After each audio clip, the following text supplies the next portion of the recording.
نحمد و نصلی علی رسول الکریم اما بعد فاعوذ باللہ من الشیطان الرجیم بسم اللہ الرحمن الرحیم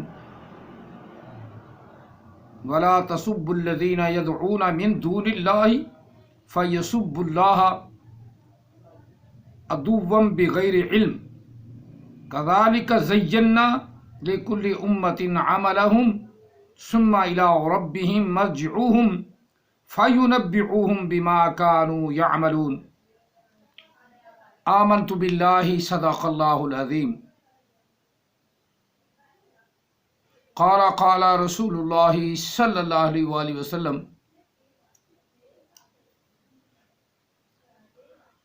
أنا خاتم النبيين على نبي عبادي وأنا رسول اللہ علیکم جمیعا وصدق رسولہ النبی الکریم ونحن علی ذلک لمن الشاہدین والشاکرین والحمد للہ رب العالمین الصلاۃ والسلام علیک یا سیدی یا رسول اللہ الصلاۃ والسلام علیک یا سیدی یا حبیب اللہ الصلاۃ والسلام علیک یا سیدی یا رحمۃ للعالمین وعلى آلك وصحابك يا سيدي يا محمد رسول اللہ صلی اللہ علیہ وسلم۔ قرآن مجید فرقان حمید سورہ الانعام سے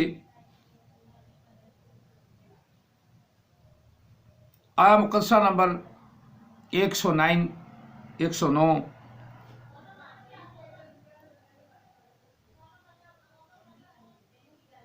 تلاوت کرنے کا شرف حاصل کیا ہے۔ اللہ تعالی ہم سب کو قرآن پاک کی تلاوت کرنے کی توفیق عطا فرمائے اور اس پر عمل پیرا ہونے کی توفیق عطا فرمائے، آمین۔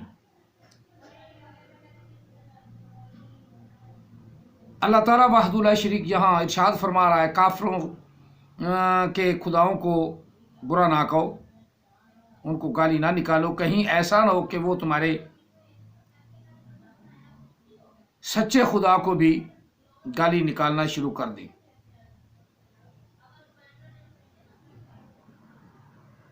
ایک دوسرے کو گالی نکالنی چاہیے،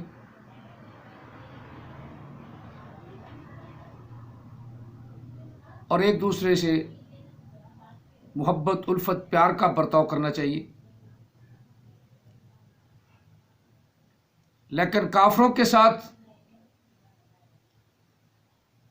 سلوک جو قرآن پاک نے کہا ہے اس کو بھی ملحوظ خاطر رکھنا چاہیے کہ ان سے دوستیاں نہ بناؤ۔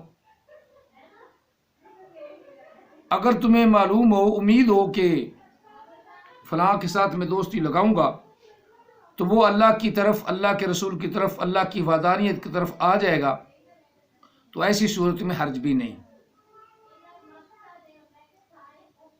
جب لڑائی جھگڑا ایسا ہو جائے تو لڑائی جھگڑے میں گالی گلوچ سے بچنا چاہیے، بس یہ قرآن پاک نے بھی یہی کہا ہے۔ لیکن جس کی زبان ہی گالی بالی بن جائے تو اس کو ایک دو سنا کر اس سے سمجھ آ جائے کہ اگر میں کسی کو گالی نکالوں گا تو مجھے بھی کوئی نکال سکتا ہے، ایسی صورت میں اتنا ہی جتنا وہ کہے اتنا ہی اسے کہہ دو، اور بہتر ہے کہ اللہ تعالیٰ نے جو ارشاد فرمایا وَلَا تُسُبُّوا الَّذِينَ يَدْعُونَ مِن دُونِ اللَّهِ، کہ اللہ کے سوا جو لوگ دوسروں کو پکارتے ہیں تم ان خداؤں کو بھی گالی نہ نکالو، بتوں کو بھی گالی نہ نکالو، کہیں ایسا نہ ہو اگر ہمیں فَيَسُبُّ اللَّهَ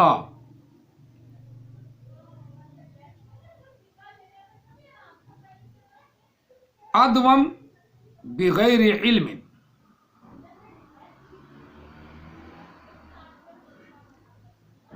کہیں ایسا نہ ہو، پس ایسا نہ ہو جائے کہ وہ نکالے گالی اللہ کو ان کے اس چیز کے بدلے میں جو تم نے ان کے خداؤں کو نکالی، ان کے بتوں کی نکالی، بغیر علم، بغیر علم کے، کیونکہ ان کے پاس علم ہوتا تو وہ بتوں کو نہ پوجتے، بت پرستی نہ کرتے. جب علم ہی نہیں، جتنا مرضی کوئی پڑھ لکھ جائے دنیاوی تعلیم،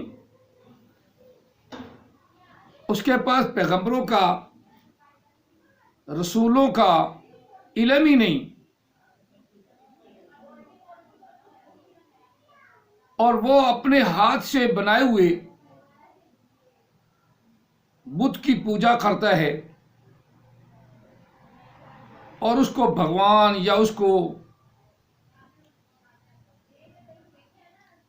رام یا اس کو کیا کچھ کہتا ہے، دیوتا کہتا ہے،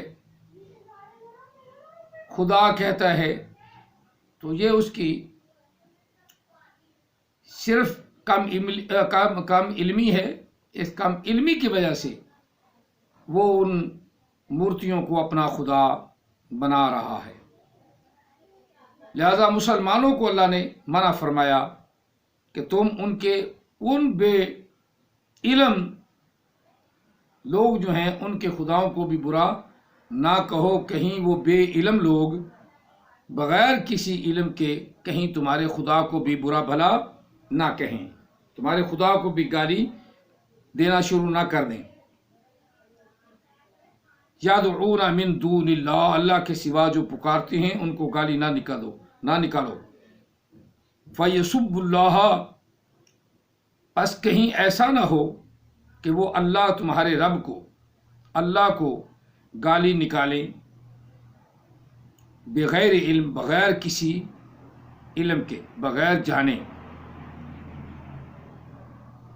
جس طرح آج کل میں ایک مثال دے دیتا ہوں کہ ہم کہتے ہیں کہ بتوں کی پوجا کیوں کرتے ہو، تو آگے سے ہندو آج کل کے جو پڑھے لکھے ہیں وہ کہتے ہیں تم خانہ کعبہ کو کیوں پوجتے ہو، حالانکہ ہم نے خانہ کعبہ کو کبھی بھی پوجا نہیں، حالانکہ وہ اللہ کا گھر ہے، اس کی پوجا نہیں ہے، اس کی پوجا نہیں ہے. پتھر کو، حجر اسود کو چومنا ہے، اس کو سجدہ نہیں ہے. خانہ کعبہ کی سمت منہ کر کے نماز پڑھنا ہے، سجدہ بھی کرنا ہے، لیکن اس کو سجدہ نہیں. ہمارے تصور بھی میں نہیں ہوتا کہ ہم خانہ کعبہ کو سجدہ کر رہے ہیں. ہاں، خانہ کعبہ کی جانب ایک منہ کرنا ہمارے پیغمبر کا حکم ہے. اللہ تعالیٰ نے ان کو حکم دیا، انہوں نے ہمیں حکم دیا، تو اس حکم کے ہم پابند ہیں. نبی علیہ السلام کے ساتھ ساتھ اللہ نے پھر نبی علیہ السلام کی امت کو بھی حکم دیا، تم جہاں کہیں بھی ہو تو اپنے منہوں کو خانہ کعبہ کی طرف کرو، اس سمت کی طرف کرو. اور منہ کرنے سے مراد یہ نہیں ہے کہ ہم نعوذ باللہ من ذالک، اللہ تعالیٰ معاف فرمائے، کہ ہم خانہ کعبہ کو پوج رہے ہیں. خانہ کعبہ کو اللہ کا گھر تصور ضرور کرتے ہیں، اس گھر میں جانا سعادت ہے، حج کرنا سعادت ہے، زیارت کرنا سعادت ہے. اب سعادتیں ہیں،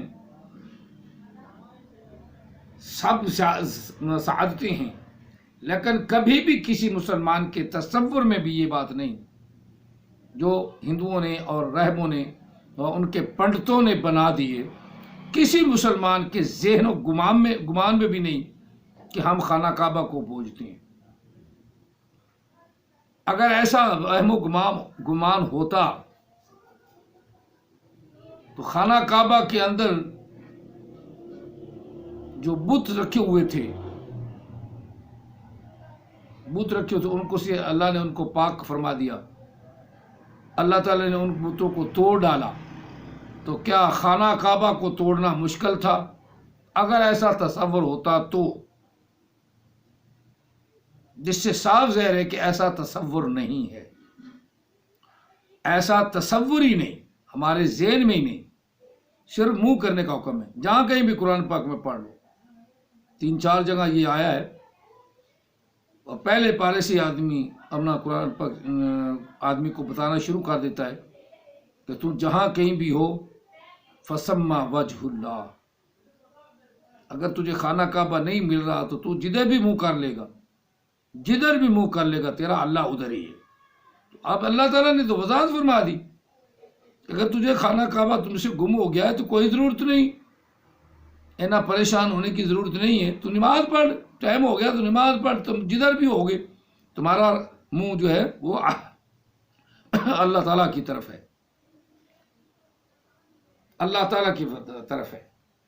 اور میں دوسری جو ایک مثال دیتا ہوں کہ جو بتوں کے پجاری ہیں وہ مشرک ہیں، ہمارا یہ دعویٰ ہے کہ اللہ تعالیٰ ان کو دوزخ میں ڈالے گا۔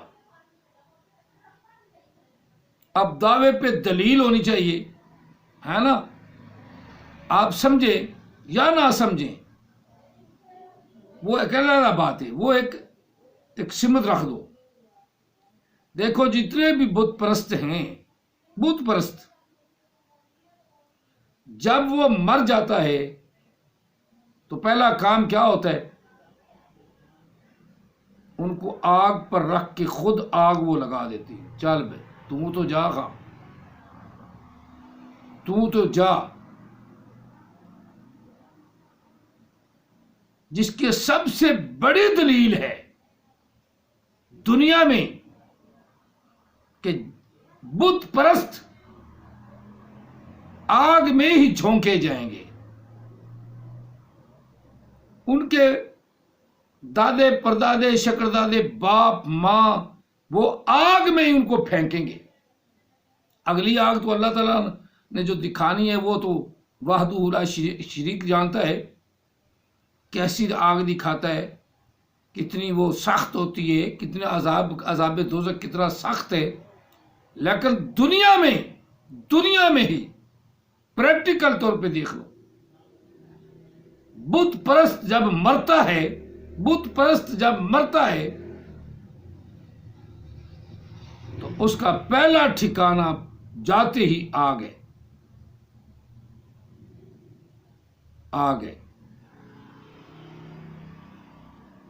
اور وحدانیت پرست جس میں تھوڑا سا تصور ہے، فل تصور بادوا نہیں ہے، جیسے عیسائی ہیں وہ 3 خدا مانتے ہیں اور ایک خدا وحدہ لا شریک کا پھر بھی ذکر کرتے ہیں، اب ان کی بھی قبر بنتی ہے،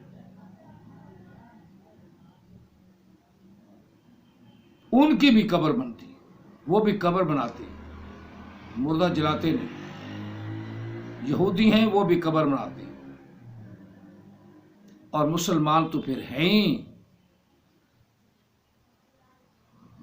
قبر بنانے والے،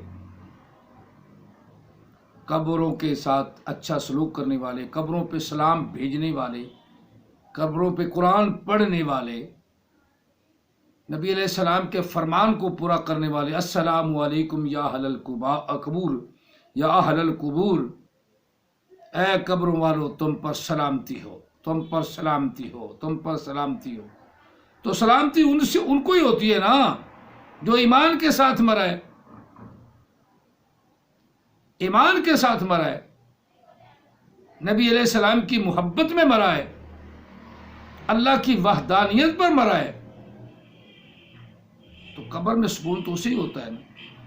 جی ہاں، یہ ہمارا اور ان کا دنیا میں ایک اٹل فیصلہ اور مدلل بات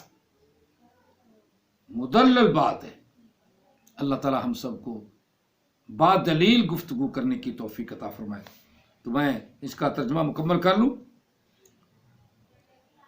کذالک زینا لکل امت عملہم، اسی طرح اللہ تعالیٰ نے مزین فرما دیے، اللہ نے عرب زینا، ہم نے مزین فرما دیے، ہم نے زینت دے دی ہے۔ زینا ماضی کا صیغہ ہے، جمع متکلم زینا، جمع متکلم کا ماضی، فعل ماضی معروف کا 14واں صیغہ، فعل ماضی معروف کا 14واں صیغہ۔ چلو، لکل امت، ہر ایک جماعت کے لیے، ہر ایک امت کے لیے اس کے عمل اس کے سامنے مزین کر دیے۔ اس کا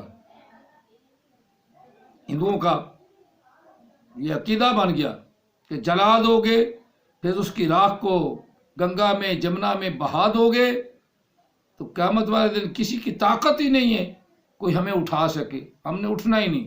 اور اوپر سے یہ بھی ایک اپنا ان کا عقیدہ ہے کہ 7 جنم بھی ہوتے ہیں۔ کوئی 7 جنم تمہارے اس عقیدے پہ تو لال کر بھیج رہا ہے، وہ تو کہتا ہے کوئی دوبارہ آ نہیں سکنا، وہ تو جو رڑ گیا، جس کی راکھ تم نے روڑ دی دریا جنگنا میں، وہ تو پیدا نہیں ہو سکتا۔ تو عقیدہ یہ بھی ایک 7 جنم تک پیدا ہوتے، یعنی اپنے عقیدے کے خلاف ایک عجیب سا منطق انہوں نے بنائی ہوئی ہے، جس کی منطق کی مسلمانوں کو تو کم از کم سمجھ نہیں آ سکتی۔ باقی عقیدہ ان کا عقیدہ۔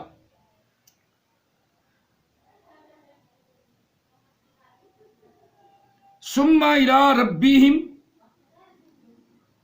پھر تم مرجعوہم، پھر وہ اللہ کی طرف سب لوٹائے جائیں گے، اللہ کی طرف لوٹ کر آئیں گے۔ فَيُنَبِّئُهُمْ، پس ان کو اللہ پھر بتائے گا، وہ جنوائے گا، وہ باتیں بتائے گا کہ تم دنیا میں یہ کرتے تھے، یہ کرتے تھے، یہ کرتے تھے۔ آپ اپنے کیے کا خود ہی سامان کرو، اس بھگتو، جو تم نے کیا تھا وہی تمہارے سامنے آ گیا۔ اللہ تعالیٰ جنوا دے گا، بتا دے گا، ان کو بتا دیا جائے گا ان کو۔ فَيُنَبِّئُهُمْ، بتائے گا اللہ تعالیٰ ان کو، يُنَبِّئُهُمْ بعد مذکر غیب، فعل مضارع، فعل مضارع ہے، فعل مضارع معروف۔ فَيُنَبِّئُهُمْ بما كانوا يعملون، وہ عمل جو وہ کرتے تھے، جس کا انہوں نے دنیا میں اپنا اپنا عقیدہ بنا رکھا تھا اور قرآن کے عقیدے کو ٹھکرا دیا تھا، رسول اللہ صلی اللہ علیہ وسلم کی بات کو ماننا انہوں نے گوارا نہ کیا تھا۔ اب جو کچھ وہ اپنی مرضی سے اپنے عمل کیے جا رہے تھے، اب وہ اپنے عملوں کے خود ذمہ دار ہیں۔ بما كانوا يعملون، بے شک وہ بات ان کے سامنے آ جائے گی، جو عمل وہ کرتے تھے، جو کرتوت کرتے تھے۔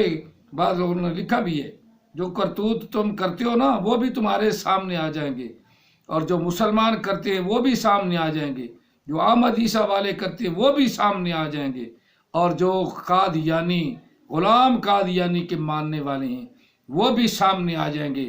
کہ اللہ تو کہے گا میں نے تو کسی نبی کی اپنا اجازت ہی نہیں دی تھی، میں نے تو کہہ دیا تھا